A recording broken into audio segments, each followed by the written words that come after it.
It's Wednesday. We're back. A lot of the first round, not a lot of two of the first round Two, series are two. done. Two of them are wrapped up with. That's 25% of the way through the first round. But we coming on here on Wednesday to talk about something other than the playoffs. Kind of the complete and utter opposite of the playoffs. Um, but other than that, Zach, let's get into it first. I know you woke up this morning a happy man. I see the hat and the shirt on you rocking right now. Very happy, man. Very You happy, woke up man. a happy man.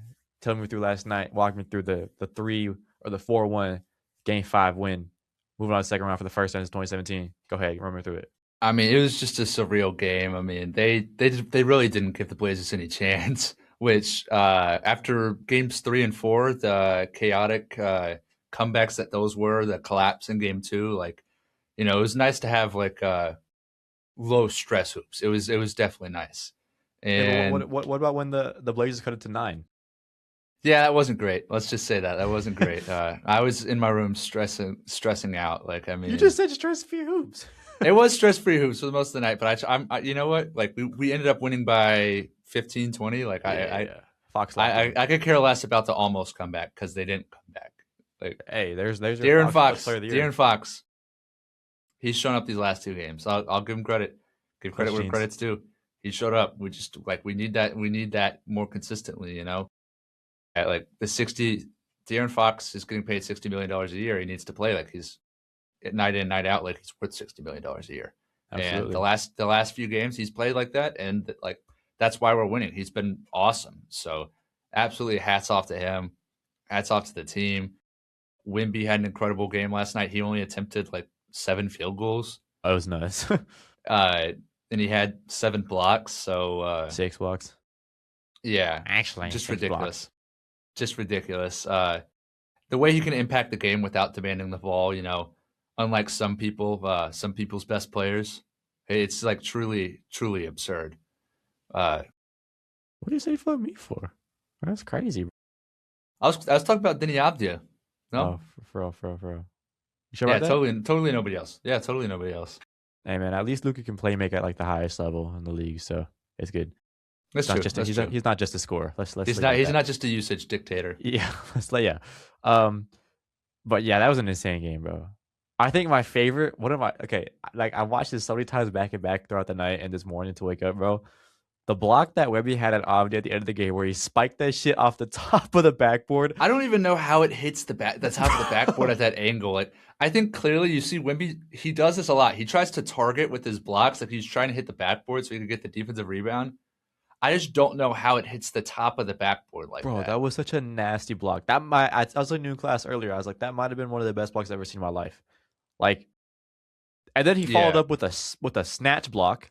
Damn, that one was almost more disgusting. He was like looking away. It was like a look away. Like bro, he curved it away. Like, bro, it was nuts, man. My goodness. But yeah, shout out to y'all. Y'all through the second round. Now it's my turn tonight. Hopefully. I don't know. I think it's a bit interesting narrative wise that the first 2 teams to punch their ticket to the second round are the Thunder and Spurs. 2 teams that Adam Silver seems to want to like link as a destiny. I saw people pointing it out. But I mean, at some point in NBA history, down in the future, down the line, it absolutely will be linked for a while, given the way the teams are built and all that kind of stuff. All I need is one more game, Timberwolves fans. One more game. Can you give me one game? Bro, I don't even know if they can, bro. Ayo DeSumo. One game. The fact that they're going back home gives me a lot of hope. Like if they don't win tomorrow night, it's over. Bro, speaking of that game though, game 5, like genuinely, I've never seen a fan base other than maybe like Lakers fans towards Dylan Brooks have more hatred towards a player Jaden McDaniels than the Nuggets had towards him, bro. Because everybody was going after him. Even Jonas Valanciunas was going after him, bro. Did you hear all that stuff? Like, I know you were at the game. You were at the Suns game, weren't you? Yeah. So I was watching the game, bro, and Jonas checked in. I don't know why, because I feel like every time I looked at the game, bro, Jokic just wasn't playing a lot. But I think he kind of the lead was kind of sustainable enough that they had Valanciunas playing a hefty amount of minutes in the second half, bro. And it looked like a carbon copy in terms of the pure hatred towards Jaden McDaniels that Jokic had, that Valanciunas had. It was just going like at him. Like every single time, like he tried to go, like it was just weird. Like I was like, dude, what is going on? The I whole don't team like is the just like Denver squad, bro. I just don't, bro. the The whole whole team is just Chris, going after him, you saw bro. Christian Brown's dunk, bro, where he pointed at him. Yeah, yeah. Like Bro, Christian, everything about it, bro. Like it's absolute I need the rivalry. Wolves to win one game, bro, because right now this is like the most fraudulent 3-1 comeback ever if the Yeah. Nuggets end up pulling this off Yeah, because because your two best players, one of your best starting backcourt. yeah, your backcourt's gone, bro. Like it's tragic for the Wolves, and that's why all I ask: Ayo Julius Randle, Rudy Gobert. Can you give me what's a one game? hey, Jaden McDaniels, one game. I have a question for you. What would be if the Wolves blow this 3-1 lead, right? And obviously Ant and DiVincenzo both went out in game 4, right? What would be worse? The Wolves losing Ant and DiVincenzo and blowing a 3-1 lead, or um the Bulls losing Derrick Rose in that first round series and then Oh losing yeah, then to Philly? losing. Yeah, Which one would be a worse injury to a fan base that would like hurt in a quote unquote what if scenario? I feel like it has to be the Rose case just because you're the 1 seed losing to the 8 seed. It's tough though losing Ant DiVincenzo in the fashion that they lost them, and then dropping a series 3-1. Yeah. I'm not talking about like in the You scope have of the like their highs. careers. Yeah. You have the highs of Ayo dropping 42 43. points, Like, bro. 43. Yeah, I'm not talking about like in the scope of like their careers, because obviously Derrick Rose is one of the Derrick biggest Rose what was ifs in devastating. history. Yeah, I'm just comparing the series. Like, I don't mean to compare it to that, but like that's like in just the scope of the series and the playoff run that they could have. Like I Minnesota's been think to it has to back-to-back be conference Rose. finals, bro. Like those two are one of the biggest playoff risers, but I think it is still Rose. But hey, I'm just saying it's unbelievably devastating for like the Minnesota franchise and fan base, I'd bro. have to Like imagine awful. there's still hope that Ant could come back in a potential series with the Spurs if Yeah, they yeah, end yeah, up winning. absolutely. But But it was multiple weeks. Like that injury looked nasty, bro. I don't know how that's holding multiple weeks, bro. I mean, that was. Do you remember when Jokic got hurt? Like, I know. Obviously, sticking on the topic of Nuggets Wolves, but you remember when Jokic got hurt earlier in the But year like, yeah, against the yeah, Heat? yeah, It was yeah. similar hyperextension, and he missed like 3 weeks. But that's also a bigger And body. Jokic is obviously gonna take a while more to come back because of just the way he's built. it was also different. I think Jokic was just standing when it happened. Yeah, he was saying It he got like was fell on. yeah. Ant Whereas came down from a Ant came fucking down block and and just landed in. Ugh, I don't even like. Ugh. yeah, worst threat to national security that day. That was awful. Hey, Seeing Dante hurt. Dante That crushed oh my my soul, god, bro. man. Bro, hey man, He played all 82. That just shows like that these injuries just like it's out of nowhere. I mean, he's going into a contract year. He's not going to be able to play that contract year. He was going to make himself a bag. I He's think he been still got the playing bag well though. this year. I I don't know. I don't know. I mean, obviously it depends because you're gonna have to see how he comes off the injury too, which we're not gonna see until. I Probably mean, late next year. late next year is probably like Dame didn't even come back this year. Tatum was honestly one of the craziest I've seen. Like, It was like looking at the scope of Tatum's. Yes, he came back early, but it wasn't like crazy early. yeah, but I mean, he got injured. He tore his Achilles earlier than Tatum did and still hasn't come back. Given he is also like 7 years older than Tatum, Yeah, 8 years older than Tatum. Um, but like, we'll see. We'll yeah, see. we'll see. I hope he does, bro. That man, we said Donald, not Dante. Sorry. That's messed up. Um, but yeah, that I mean that's just awful. Yeah, moving on to other series. Philly Boston, bro. Philly put up a fight last night, dude. Vintage Joel Embiid, man. Yes, bro. Ah, God, it warms the soul. God, I want to see him just get one run, man. Just one run. Doesn't have to end in a championship. I love it. I love for it to end in a championship, but just give me one Joel Embiid run, one conference finals run, one finals run, just anything.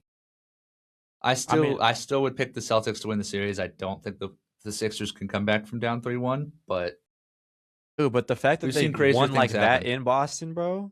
Yeah, Like, they hey, again, but they lost both in Philly. So I mean, are they that going to be is able to true. win in Philly? I mean, Uh, they lost in Philly, but it was damn close. yeah, Make a couple minor adjustments. We could see a game 7. Peyton Pritchard doesn't pop off the way he did. Yeah, bro, because if Payne Pritchard didn't pop the way they did, bro, Brown and Tatum only had what, like 8 points in the first half. They did turn up in the second Yeah, half, but like if they they play that saw again, they bro. they were pretty bad in the fourth quarter last night. I Yeah, mean, if the whole Embiid, Celtics oh squad yeah, was rough, but if Embiid plays like that again, dude, for the next couple games, potential couple games, hey, that's scary size for Boston because who's guarding him down there? Kata didn't guard him. that's the Vucevic didn't thing. guard him down That's there. why I don't like I don't have too many stocks into Boston being a contender. Like, yes, I picked them to the finals, but like, can Boston really stack up with the West? Yeah, no. Can they even stack up Just against like Cleveland? look at their center rotation. I was really thinking about it last night. You've got Vooch, who is inside the arc game. It's been decent this year, but around the arc, he's like not a consistent That's threat. where he Like makes his money. It's just teams, not been good. Yeah. well, teams aren't respecting him. That's the thing. The Celtics offense would be so much better if teams respected Vooch from around the arc, but they just don't. And it's kind of like the reverse with not the reverse with Kada, but Kada is so Absolute good interior inside the presence. arc, Yeah. but he can't play 5 out, which is the Celtics offense, that won them a championship. And then you have Luka Garza, who actually gets respected from around the arc, can shoot, but the inside the arc game leaves a lot to be desired. So that center position feels like a revolving door for Boston, and they need to figure something out in the offseason if they want to be a bona fide, contender going forward. I mean, again, we'll see how this season ends. I think they could very well make it to the finals. I just don't know how much I give them to stack up against somebody in the West. I I'd mean, well, still say even they could take a few games, look but in their own conference. One of the hottest teams, I mean, not really anymore because they're tied to the Raptors, but the Cavaliers, who, if Joel Embiid is playing like that against Boston, who's to say that the dominance of the bigs down low in Cleveland of Mobley and Allen paired with Harden aren't going to do the exact same to Boston? We have them both in our Eastern Conference Finals. That's a matchup that we have. If that happens in the Eastern Conference Finals, honestly, the way Boston's playing down low, obviously, yes, Brown, Tatum, Pritchard, White, they're amazing. That's all guard play, wing play, all that kind of stuff. But they don't have that third level of down low presence, whereas Cleveland has literally almost at the same level or better than Boston at all three levels. So that's scary hours for Boston, honestly. Like I don't know how that's gonna play out, but um, yeah. I mean, even then, I'm like literally so scared. You talk about it. You said you don't put too many stocks in Boston being a contender. Literally, this series, I've been a big Philly fan just because obviously I'm a Lakers fan. I don't want to see Boston win, but like Philly has literally impressed me so much. Maxey, if he can play like he did in Game 2, next game in Game 6, and then Game 7. I mean, we know Game 7, Tatum can show up in a Game 7. Obviously, he did that a couple years ago against Milwaukee, dropped 51, most in Game 7 ever. Um, and we know, the heartbreaks of Philly's Game 7s in past years. Obviously, 2019 with the Kawhi shot, and then 2021 when Ben Simmons passed out of that dunk. But like, I don't know. I really do want to put stocks in the Philly team. If they can get past Boston, who's to say they can't beat New York and Atlanta? I mean, we'll see. I'd still place a lot of stock in the Knicks to give whoever makes it out of this series a run for their money, if not just dominate them. Like Yeah, I I see a lot of people bring up the fact that Tatum tore his Achilles in the Knicks series, but when he got hurt, they were they were on already the up verge of going 3-1. down Yeah, 3-1. or basically Like 3-1. Yeah, that game was practically over because he when tore Tatum his got hurt. Achilles what like 4 minutes left, and they were like down 12 or 14. Yeah, it was pretty bad, and it looked like they were going down 3-1. So I don't know how much a fully healthy Tatum for the whole series makes a difference, but I don't know. It's hard to pick somebody to come out of the East right now, especially with the Pistons struggling, especially with the Cavs struggling. Celtics are struggling. Like it might be the Knicks conference. I mean, let's be honest. I mean, look at It the might Magic it though.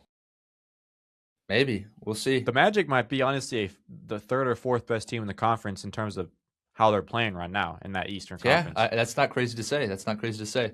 Bro, because look at every part of the ball. Like Jalen Suggs, again, one of the best two-way players in the league, and we both love him. I love him. I call him, honestly, for the next couple of years, he's going to be like that Klay Thompson type of archetype, but honestly, it could be a little bit better with the way he moves and plays offense, all that kind of stuff.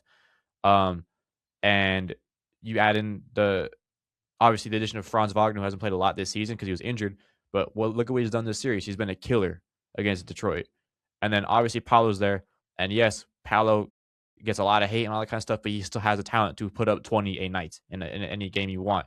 And look at the ground. Wendell Carter Jr. is playing amazing. He's outplaying Jalen Duren, who has not shown up in this series yet. And then, I mean, the bench, Goga Bitadze, Anthony Black, Tristan De Silva is putting really good minutes for them in this series. Like just all around, it's been really good for the Magic. So, I mean, who's to say when they go against Cleveland or Toronto in that second round, if they can keep on to this lead in 3-1, they don't blow it. Hey, who's to say that they're not gonna, you know, be a team to look out for going forward too, especially with all the other teams like you mentioned that are struggling. So I wouldn't be surprised if we get a Knicks Magic Eastern Conference Finals, a little throwback to 2009, 2000s, 1999 type of thing. That'd be fire. I can't lie. But yeah, let's move over back to the West. Obviously, Spurs clinched last night. They're going to second round. They beat the Blazers. Thunder clinched. So now we have 2 series left in the West. Lakers and the Rockets game 5 is tonight, and then obviously Minnesota Denver is tomorrow night, game 6 in Minnesota. Zach, who are your thoughts on who's going to take those games? I think the Lakers clean up. Simple as that. He kind of had a feeling going into Sunday that the Rockets would just win a game, not completely lie down and get swept. It's crazy to think though, like if Game 3 hadn't swung y'all's way, this would be a 2-2 series. Exactly. And probably one of the better series of the first round, but obviously that's just not how it went. Right now we're looking at a 3-1 series. I don't really think this Rocket squad would be the first team to come back from down 3-0. I'm going to just say that. This Lakers squad isn't the greatest, but I have even less stocks in the Rockets. Yeah, exactly. So, especially against LeBron James, bro. You think Adam Silver is going to allow LeBron James and what could be his final season to blow a 3-0 series lead? Damn, so you bring conspiracy theories into this? Bro, Adam Silver will never let that happen. He has Tony Brothers on our game tonight, bro. That's not good for the Lakers. I hate Tony Brothers, bro. Bro, that's just not good for us, bro. That's Mr. Where if I could vacation anywhere in the world, I'd vacation at Tel Aviv. Did you know the story with him and Jeff Teague? What? So Jeff Teague was on Club 520. Shout out that podcast. I love them. B-Hen and them all. Bro, I love that podcast, right?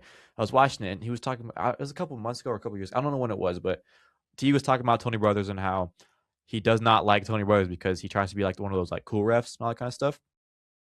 And he was playing somewhere, I don't know, maybe it was in Atlanta, I think. And he had his sister courtside. And, his sister was like cheering him on because he was in the game. His sister was like right there, whatever, right? And Tony Brothers goes, "Hey, you got the hose out tonight?" And Teague was like, "Yo, that's my sister, God, bro. Oh my God. Like, bro, that's crazy, bro. Like, that's wild. So ever since I heard that story, I was like, "Hey, Tony Brothers is just whatever." That's right? a hard watch, bro. That's a hard absolute listen. Hard watch, bro. That's hard. And shout out B-Ham, bro. He's in the back laughing his ass off. But like that's just the type of thing. So with him on the call tonight, or not on the call, him reffing this game tonight. I mean, honestly, I don't think anything would be worse than Game 4 reffing. I think that game swung when DeAndre Ayton got ejected because we were down only single digits, and Ayton was having a really good game that dominating. Game. Hey, he was dominating. Honestly, he was dominating. Bro, he had 15 in that first half. Like I wasn't. Hey, that was shout out him. He's gonna be more consistent at that, but like he was dominating. Honestly, obviously it's against Shampoo, but whatever. But like that play where Ayton tried to him and Şengün were in the post and Şengün was backing down. And Ayton, it's a simple arm bar to the back. It happens so many times. Like that's a normal basketball move to put your arm on the back of somebody to hold them there. But it just so happened that Şengün like slipped, like literally just leaned over a little bit, and then Ayton's arm hit the back of his head, and it's a flagrant 2. Immediate ejection, and since that we were down 15, 20, 25. Like that's an absurd call in my opinion. That's literally flipped the game. And we could have been going on not having to play an extra game. Sorry, you describing that, did you made me think of from Spurs Blazers game 4. Did you see the clip of Wemby like holding his Castle arm up? Yeah, dude, that was wild. What's the legality behind that? Like I think it is legal by the books. It absolutely is legal because you can like Think That's of so funny I'm thinking. though. Okay, now I'm thinking back too because game 2 of Atlanta New York and the closing Yeah, seconds when Kaminga yeah, yeah. pushed Alexander We Walker. talked about that. Yeah, Yeah, yeah, that's that's a legal definitely play. Draymond influence right Yeah, there, so bro. that's a legal play. So it's almost like you're pushing him to get into position, but just a He's long holding them push. up. That's so funny. That's so funny. Yeah, I think you can do that. I don't think that's illegal. But I think it's the Ayton legal, one, but I wonder if Adam Silver would question the legality or question the rules. Uh, okay, well think about it in the judging. context of that one play. Because who's he going against? Was it Avdia or was it Sharp? I thought it was Or was it either. still I think it was Jeremy Grant. somebody? Okay, whatever. Jeremy Grant or Sumani Kamara. Whoever was going in and Castle was guarding and Wemby was holding him. If they shoot that ball, it's getting swatted to the second row. Yeah, So like it doesn't really matter at that point. But I mean, no other player is going to be holding your teammate up. Like I don't know who other than Wemby's. So we're gonna have a Wemby rule just for him. Like you can't do that. I don't know. Adam Silver likes to fix things that don't need to be fixed. So That is true. we'll see. We'll talk about that a bit later. What are your thoughts on Wolves the A though? Nuggets. Sorry, real quick. On What are your what? thoughts on the A one, the ejection from that play? I'm Because not we were sure. watching it together.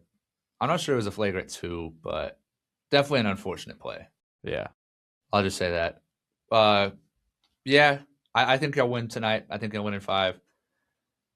If not, I think I'll win in 6. I don't give the Rockets much of a shot. The squad's just got nothing. Interesting offseason.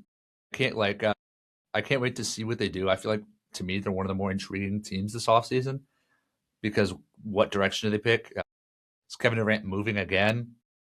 What's happening here? What are the moving pieces? Do they try to run it back when fully healthy with Steven Adams and Fred VanVleet? I don't know, but we'll see. Wolves Nuggets. I think this one's pretty cut and dry. Either Wolves win in 6 or the Nuggets win in 7. That's basically it. I think home court decides this series, and for my sake, I'm hoping the Wolves close out tomorrow night. So what I've go seen Wolves. a lot from these playoffs too is like teams that are down, 3-1, 3-0, 3-2, whatever. Like when their backs are against the wall. Outside of that Thunder series and honestly the Portland series too, because whatever. Although they did show some fight at the end of that game to make it a little bit more competitive than it was. Sorry, I have allergies. Teams that are down 3-0, 3-1 play with a lot of desperation.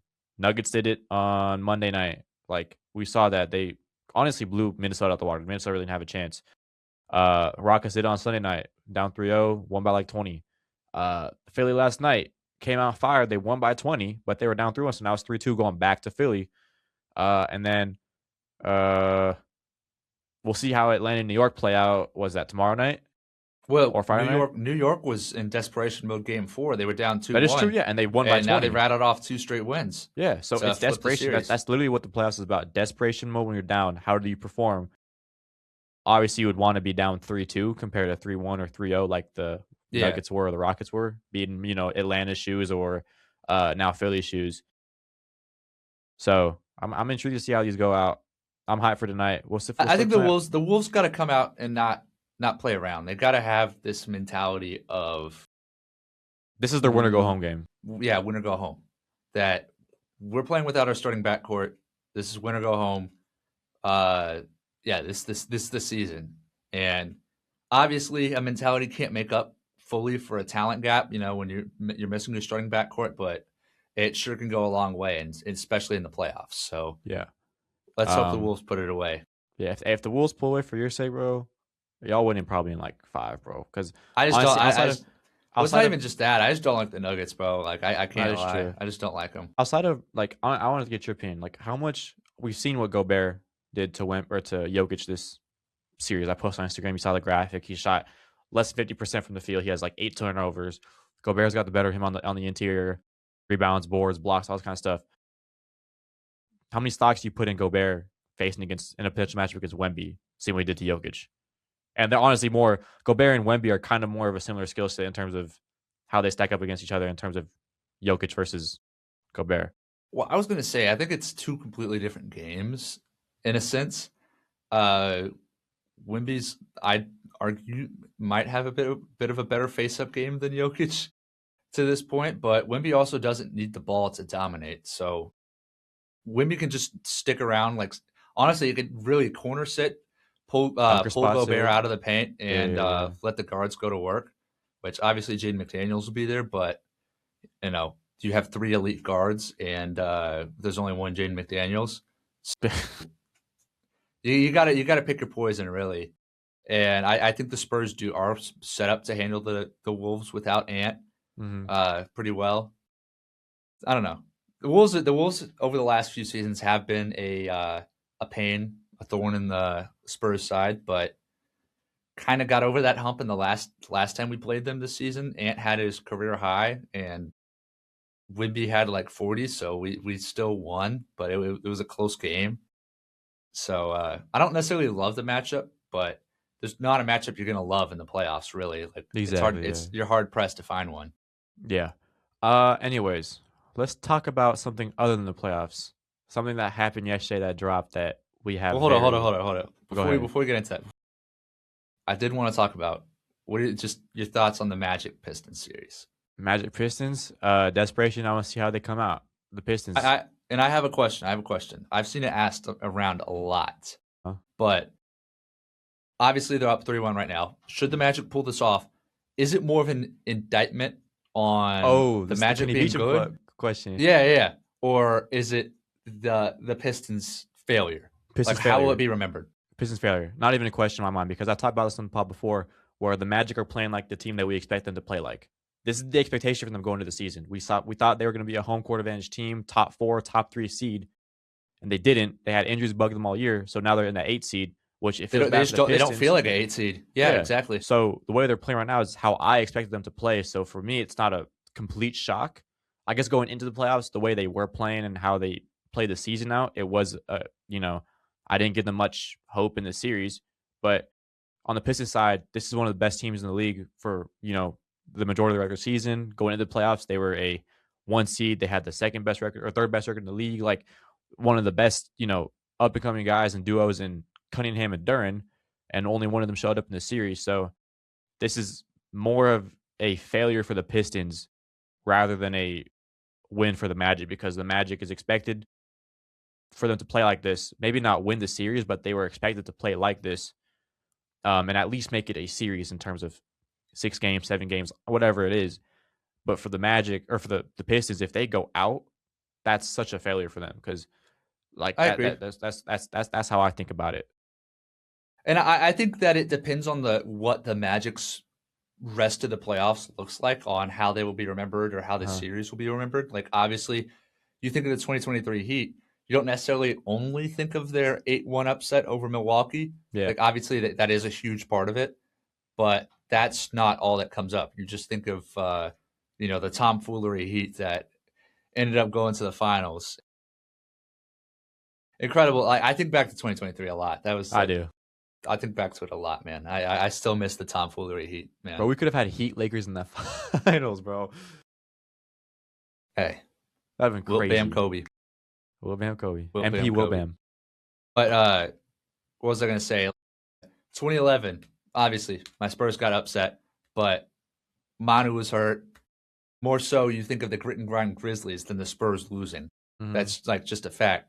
The We Believe Warriors. Yeah, the 06 Warriors. You think of the Warriors more than the Mavs losing, despite that being a Mavs team coming off a championship that won 68 games, 60-something games, 68 games. Yeah, it was high 60s. I think it was 65, and the next year they went back and won like 67, 68 games. Yeah, it was high 60s, and so you think more of the We Believe Warriors in that.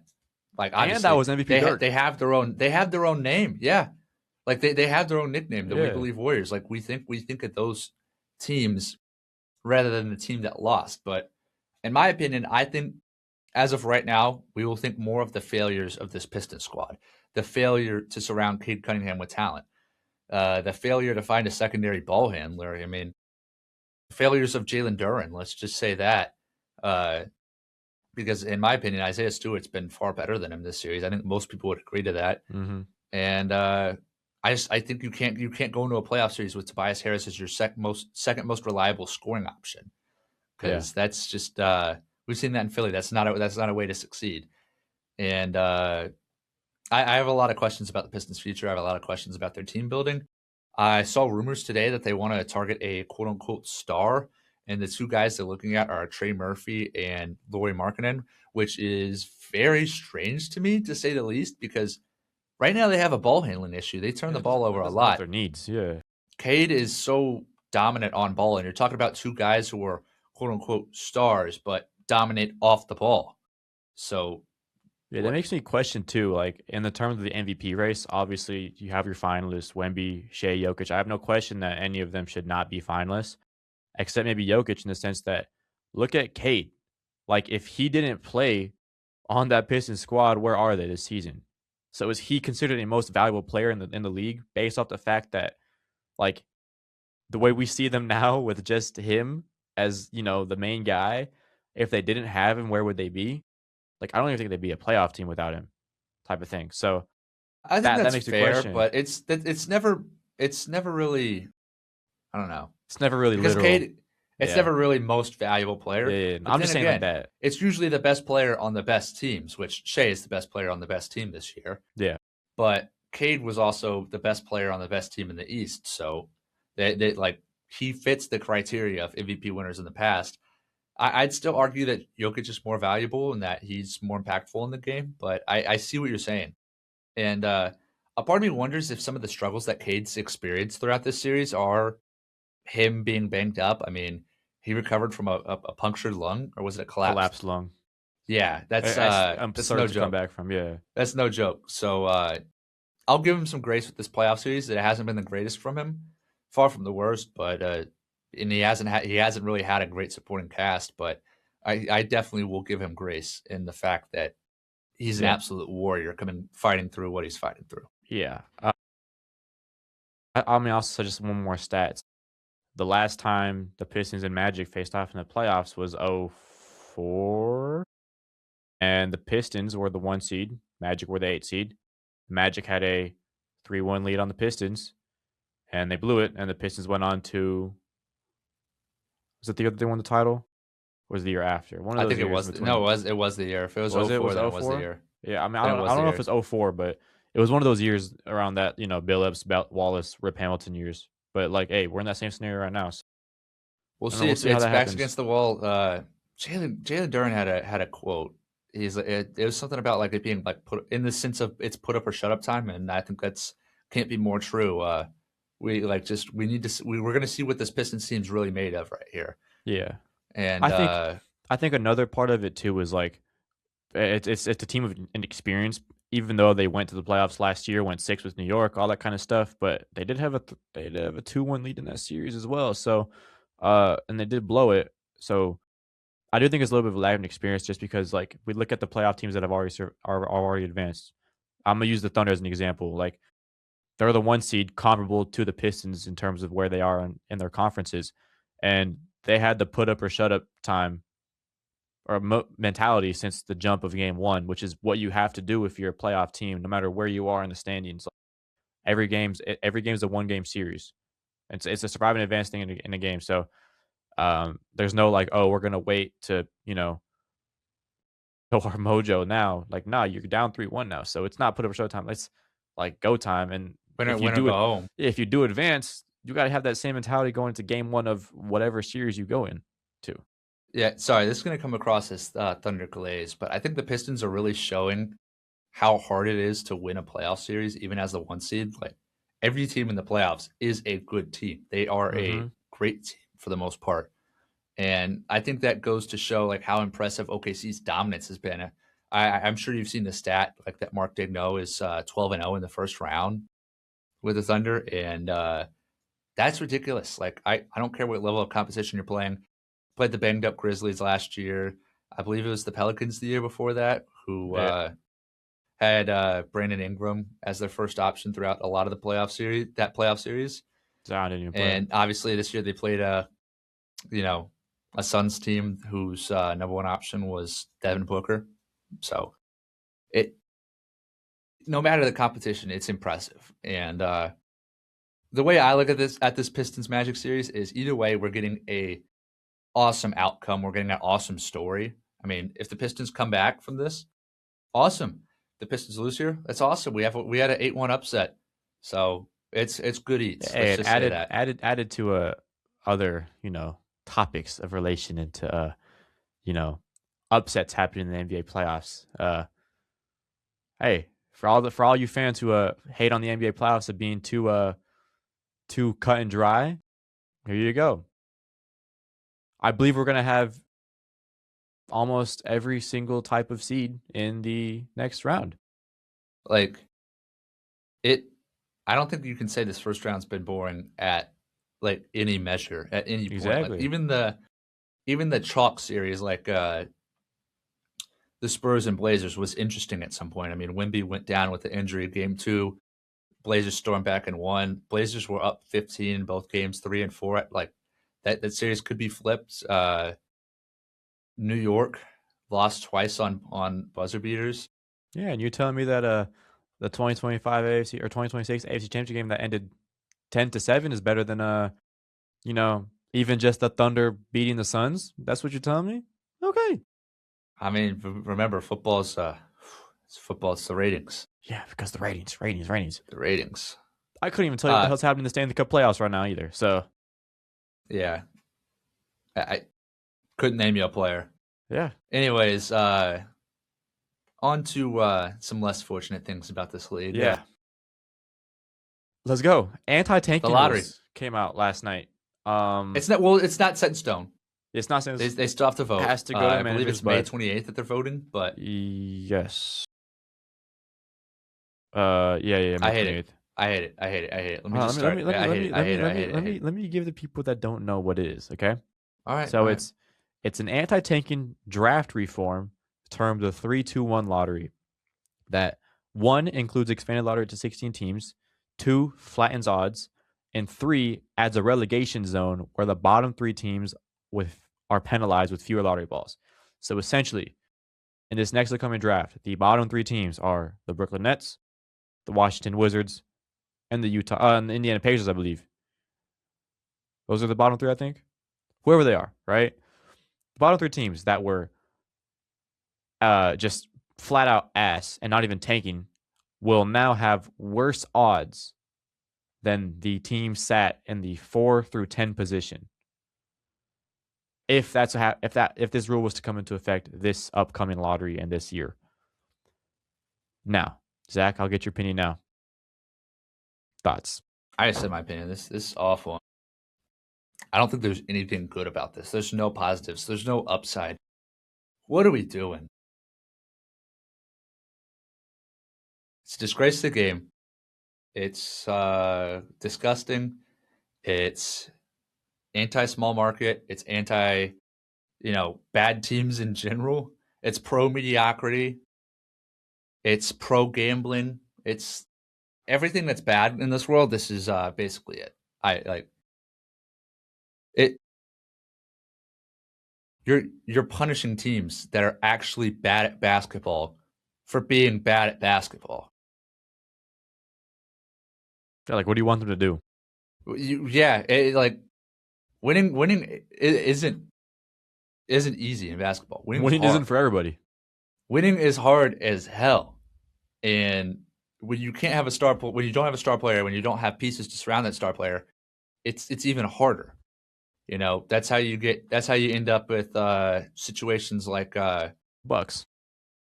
Yeah, I was going to say the Pistons, but the Pistons have had multiple top picks. They just can't draft. Let's just say that, or they can't draft on the offensive side of the ball. Yeah, Ivy Holland, all that stuff. Holland's a good player. I still think it's a bit ridiculous that he's out of the playoff rotation, but that's another topic. Yeah, we'll get to that. He can't play offense very well. God, this just it sucks. There's no positive in this. It really isn't. This stems from the league trying to just standardize talent across the league. Well, the league, the way I see this is Adam Silver is pandering to gambling companies who want more people to place bets in March and April, and he wants more competitive games in March and April because he wants more people to gamble on those games or bet on those games. That is completely the reason why this is happening. It's ridiculous. Atrocious. It's ridiculous. It's a stain on the league because who cares what the gambling companies think? You're ruining basketball for what? You're ruining bad teams being bad for what? I think this will just continue to drum up the idea of the lottery being rigged because like the Suns, if they owned their pick this year, they could jump from 16-1. Like why should they be rewarded for that? Why you're rewarding mediocrity and punishing teams who are actually bad, and that's not right. It's ridiculous. I think if anything, the teams that are bad should have a higher chance of getting the top pick than teams that aren't bad. I know, crazy topic, but hey, how about we use some equity in this league and give teams help that actually need help instead of giving picks to sorry, I'm going to say the Lakers. If y'all happen to miss the playoffs one year, like It's really the it's Spurs, honestly. ridiculous. Spurs. This year it's the Mavericks. Like, Yeah, I mean, last year, like I'll admit, the Spurs jumped up to get Dylan Harper. That probably wasn't random. Spurs jumped to get Wemby. That probably wasn't random. But like the Stephon Castle pick, that one was that people saying that's rigged is a bit ridiculous because like that he was picked 4, and there were 3 players that went ahead of him who aren't better than him, just flat out, who are worse than him by yeah, quite a bit. So it's unbelievable. This is maybe just like again I talked about it's stemming from the standardization of talent across the league. We saw this a couple years ago with the implementation of the second apron and luxury tax and all that kind of stuff that made it so then teams can't retain or use star talent or retain their players on their contracts that are big for multiple years. And we saw the Warriors crumble because of that. We saw a lot of teams crumble off that. We saw the Raptors crumble off The that. Celtics were the biggest. Celtics I'd say crumbled. the Celtics were the biggest casualty there. Yeah, the Celtics just last year had to dump off, or this year, sorry, We to so we dump off saw Porzingis like Holiday. Drew and Kristaps have been balling this year. Like Exactly. if the Celtics had them, they would be easily the favorites in the East. Yeah, But they don't because of this rule to standardize talent across the league, and this is literally stemming off of that where it's like, okay, we already did that, which puts a lot of quote unquote star guys or star talent or good talent in free agency pools and trade markets and buyout markets for teams like I will say the Lakers, the Spurs, the Warriors, like for them to go out and get um like in the snap of their fingers because I will say from experience the Lakers are the biggest market in the league. Like they can sign anybody they want. So like it just doesn't like I don't even want that. Like I don't want to do that. Like I just want to build a team normally. Like I want to build a team like the Spurs did where they actually drafted well and now no team can do that. If I was a fan of the Pacers who lost your star player by the way who was top 10 talks in the league at one point last year, right? Tore his Achilles and was out this year. We knew they were gonna be bad. Pascal Siakam, yes, was an all-star, but you have no ball handler on that team except TJ McConnell. Like, then you trade for Ivica Zubac, who gets shut down in end of February, mid-March. Siakam basically gets shut down because he got injured too. Those weren't slight injuries; those were actual injuries that he carried over. Like, this team was generally bad, and now they were looking up. I'm saying if this rule was implemented this year, they wouldn't even have a chance at top 3 pick. Where, again, I've said this before too. The reason we're doing this is because how good this draft class is. No draft class for the next 10, 15 years is going to be as good as this draft class. Like, I don't see it happening like that. Like, it really is not going to be like that. And the only reason we're doing it this year is because, or they're so tight about it. Like Silver talked about it in March, and it's only April. It's only been like a month of him thinking about stuff like this. And the lottery's in May. Like, so he's been trying to like streamline this process. And we're only doing it because this draft class is so good. And it pisses me off. Because we're not going to have the talent in the draft class ever. Like it's so ridiculous. It's so reactionary. It's everything wrong in this world. Like I've already said, because how are you supposed to build a team now? You can't get 3 consecutive top 5 picks anymore. Like that's one of the rules, which is terrible because like right now, look at a lot of these great teams. Spurs wouldn't exist if it weren't for that. Pistons wouldn't exist if it for that. The mighty Rockets wouldn't exist if it weren't for that.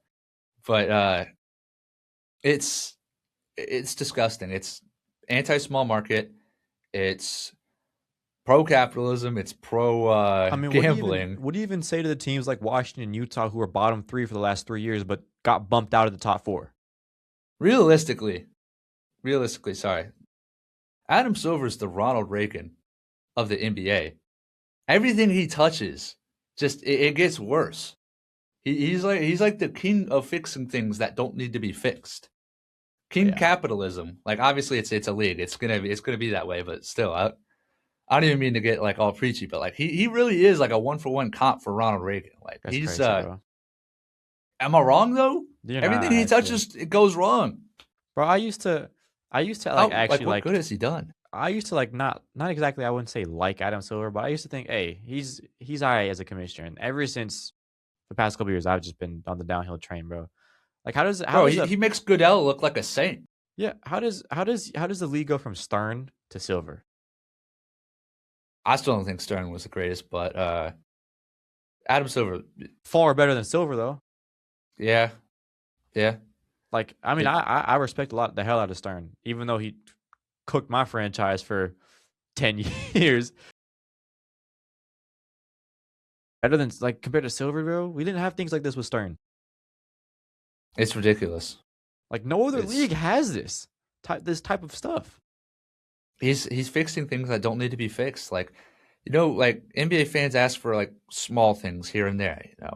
We want the finals logo or back on the trophy back on the court. On the court, we got that. We'd like better.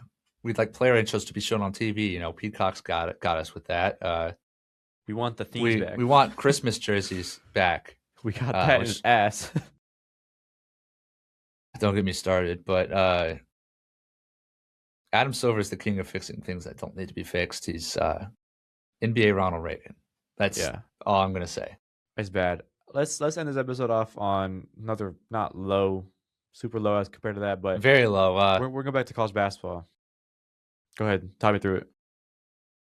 Just awful, man. Just awful feeling, deflating feeling. Got this notification, then like 5 minutes later, got the notification about the lottery rules. So let's just say it was not a great time to be a basketball fan. If you don't know, the NCAA tournament is expanded to 76 teams. Is that what it is? I don't remember off the top of my head. I don't care. Like I don't care to look through it that much. It's nonsense. That's all it is. It's nonsense.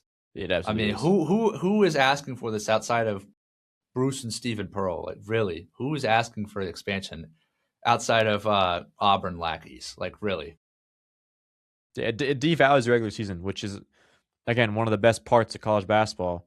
Outside the tournament is the competition that you play in the regular season to get in the tournament. Like the stakes are high, not as high as the tournament obviously, but they're high as sometimes in the regular season. I mean, we're going to start seeing teams be like tournament locks, quote unquote, like early February.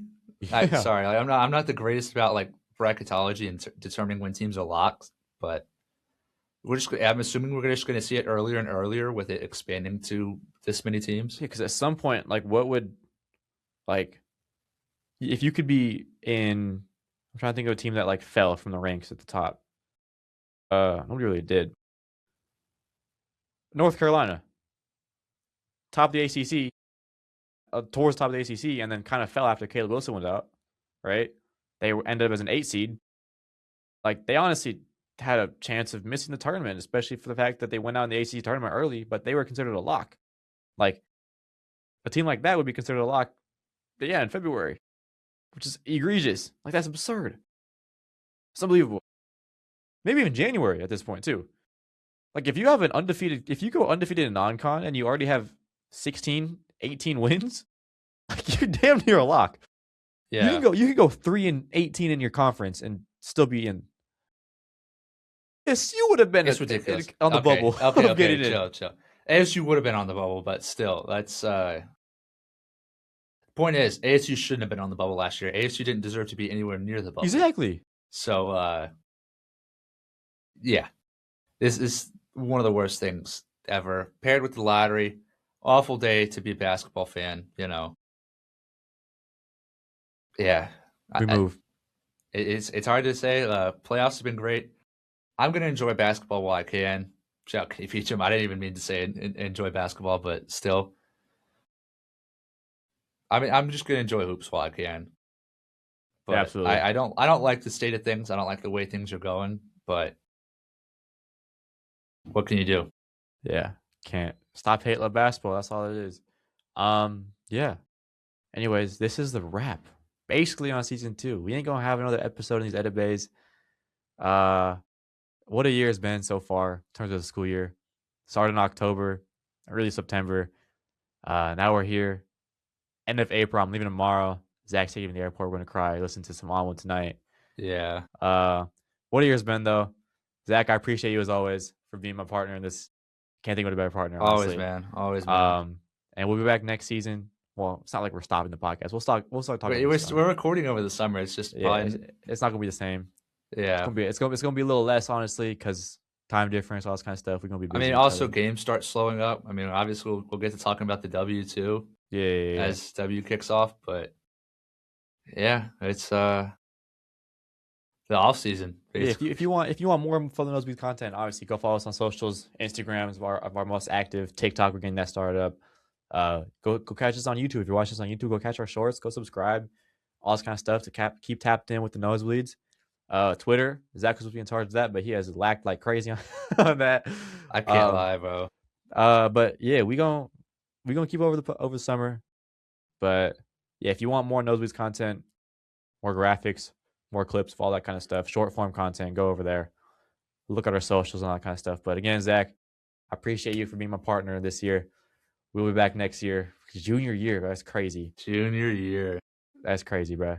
Anyways, we appreciate y'all support. Keep enjoying the playoffs. Stop hate. Love basketball. For the Nosebleeds, season 2.5, whatever we're in right now. Sophomore year. Peace out, y'all. Appreciate y'all for the support.